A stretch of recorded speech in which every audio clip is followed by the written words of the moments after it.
ఆదికాండము 49వ అధ్యాయము.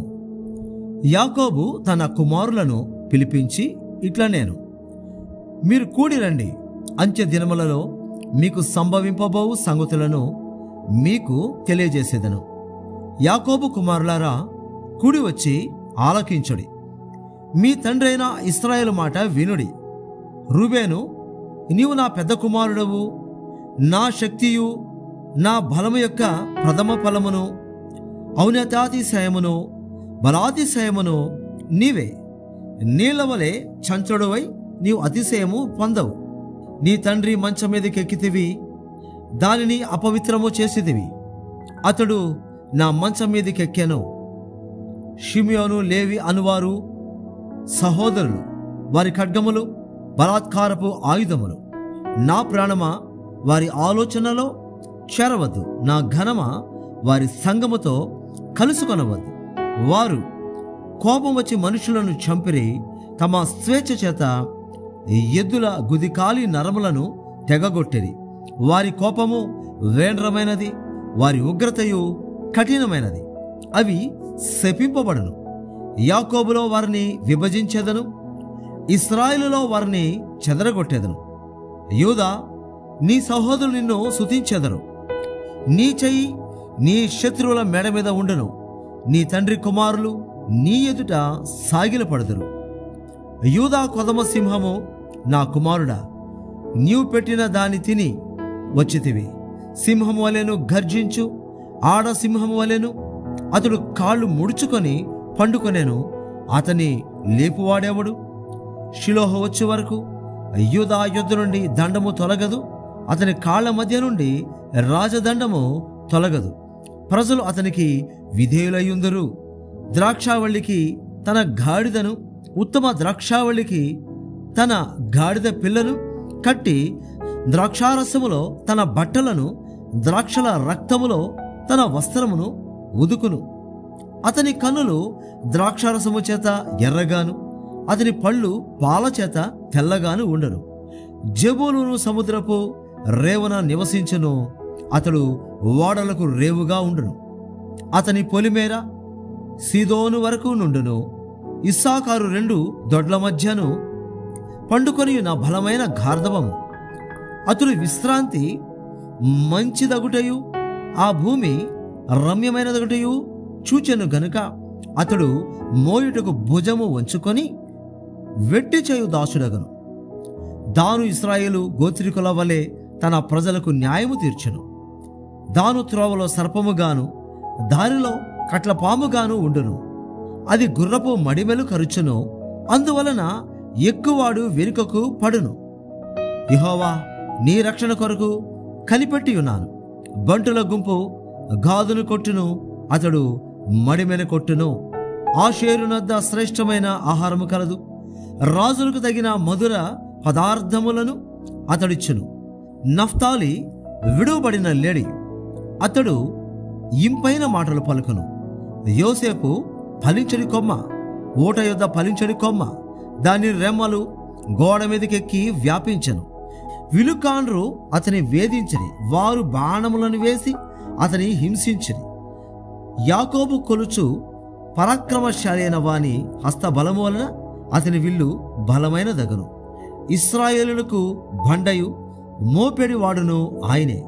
నీకు సహాయం చేయు నీ తండ్రి దేవుని వలనను, పైనుండి వింటి దీవెనలతోను, క్రింద దాగున్న అగాధ జలముల దీవెనలతోను, స్తనముల దీవెనలతోను, గర్భముల దీవెనలతోను నిన్ను దీవించు సర్వశక్తిని దీవెన వలనను అతని బాహుబలము దిట్టపరచబడును. నీ తండ్రి దీవెనలు నా పూర్వీకుల దీవెనలపైని చిరకాల పర్వతముల కంటే హెచ్చుగా ప్రబలమగును. అవి యోసేపు తల మీదను, తన సహోదరుల నుండి వేరుపరచబడిన వాని నడినెత్తి మీదను ఉండును. బెన్యామీను చీల్చునట్టి తోడేలు, అతడు ఉదయమందు ఎరను తిని అస్తమయమందు దోపుడు సొమ్ము పంచుకొనును. ఇవి అన్నీ ఇశ్రాయేలు 12 గోత్రములు. వారి తండ్రి వారిని దీవించుచు వారితో చెప్పినది ఇదే. ఎవరి దీవెన చొప్పున వారిని దీవించెను. తర్వాత అతడు వారికి ఆజ్ఞాపించుచు ఇట్లా నేను నా స్వజనుల యొద్దకు చేర్చబడుచున్నాను. హిత్యుడైన ఎప్రోను భూమి అందున్న గుహలో నా తండ్రుల యొద్ద నన్ను పాతిపెట్టుడి. ఆ గుహ కనాను దేశమందలి మమ్రే ఎదుటనున్న మక్పేల పొలములో ఉన్నది. అబ్రహాము దానిని, ఆ పొలమును హిత్యుడగు ఎప్రోను వద్ద శ్మశాన భూమి కొరకు స్వాస్థ్యముగా కొనెను. అక్కడనే వారు అబ్రహామును అతని భార్య అయిన శారాను పాతిపెట్టిరి. అక్కడనే ఇస్సాకును అతని భార్య అయిన రిబ్కాను పాతిపెట్టిరి.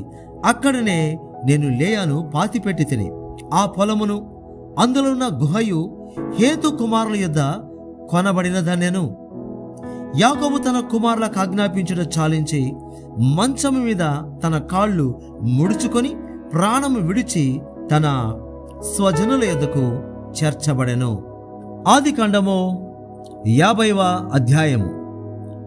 యోసేపు తన తండ్రి ముఖము మీద పడి అతని గూర్చి ఏడ్చి అతని ముద్దు పెట్టుకొనెను. తరువాత యోసేపు సుగంధ ద్రవ్యములతో తన తండ్రి శవమును సిద్ధపరచవలనని తన దాసులైన వైద్యులకు ఆజ్ఞాపించెను. గనుక ఆ వైద్యులు ఇశ్రాయేలును సుగంధ ద్రవ్యములతో సిద్ధపరచరి. సుగంధ ద్రవ్యములతో సిద్ధపరచబడు వారి కొరకు దినములు సంపూర్ణమగునట్లు అతని కొరకు 40 దినములు సంపూర్ణమాయను. అతని గూర్చి ఐగుప్తీయులు 70 దినములు అంగలార్చిరి. అతని గూర్చిన అంగలార్పు దినములు గడిచిన తరువాత యోసేపు ఫరో ఇంటి వారితో మాట్లాడి, మీ కటాక్షము నా మీదనున్న ఎడల మీరు అనుగ్రహించి నా మనవి ఫరో చెవిని వేసి నా తండ్రి నా చేత ప్రమాణము చేయించి, ఇదిగో నేను చనిపోవచ్చున్నాను, కనానులో నా నిమిత్తము సమాధి త్రవ్వించి తిని గదా, అందులోనే నన్ను పాతి పెట్టవలనని చెప్పాను. కాబట్టి సెలవైతే నేనక్కడికి వెళ్ళి నా తండ్రిని పాతిపెట్టి మరలా వచ్చేదనని చెప్పుడా నేను.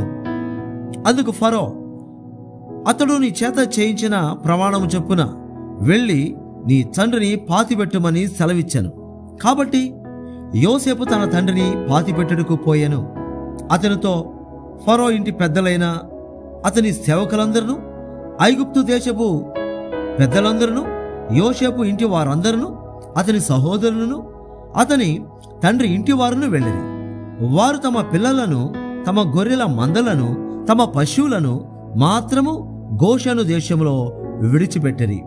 మరియు రథములను రౌతులను అతనితో వెళ్ళినందున ఆ సమూహము బహు విస్తారమాయను. యోర్దానునకు అవతలనున్న ఆటదు కళ్ళము నొద్దకు చేరి అక్కడ బహు ఘోరముగా అంగలార్చిరి. అతడు తన తండ్రిని గూర్చి 7 దినములు దుఃఖము సలిపెను.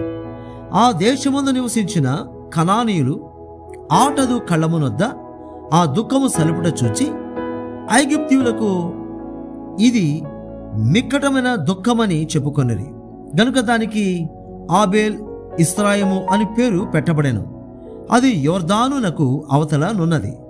అతని కుమారులు తన విషయమై అతడు వారికి ఆజ్ఞాపించినట్లు చేసిరి.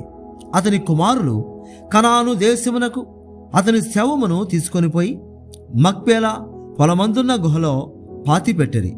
దానిని, ఆ పొలమును అబ్రహాము తనకు శ్మశానము కొరకు స్వాస్థ్యముగా నుండు నిమిత్తము మమ్రే ఎదుట హిత్తీయుడైన ఎప్రోను వద్ద కొనెను.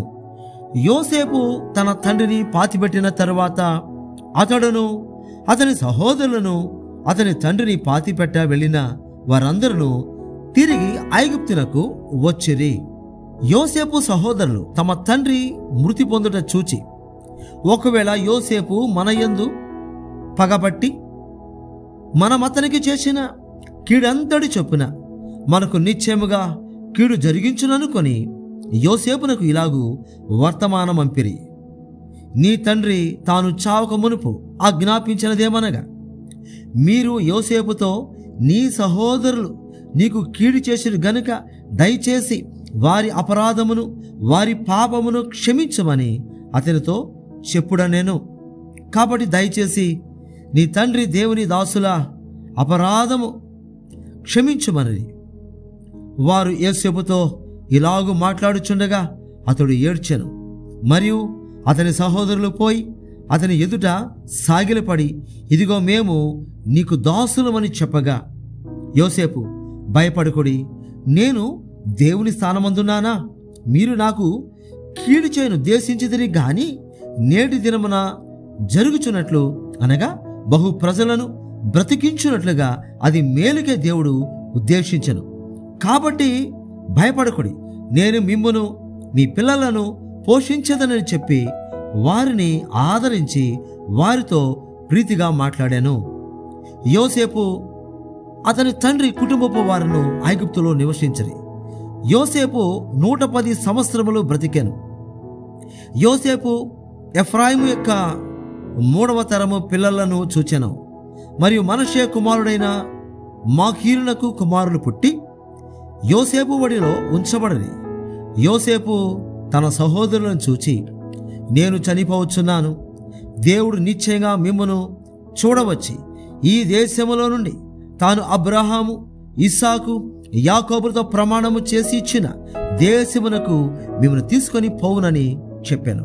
మరియు యోసేపు, దేవుడు నిశ్చయంగా మిమ్మను చూడవచ్చును, అప్పుడు మీరు నా ఎముకలను ఇక్కడ నుండి తీసుకొని పోవాలని చెప్పి ఇశ్రాయేలు కుమారుల చేత ప్రమాణము చేయించుకొనేను. యోసేపు 110 సంవత్సరముల వాడై మృతి పొందెను.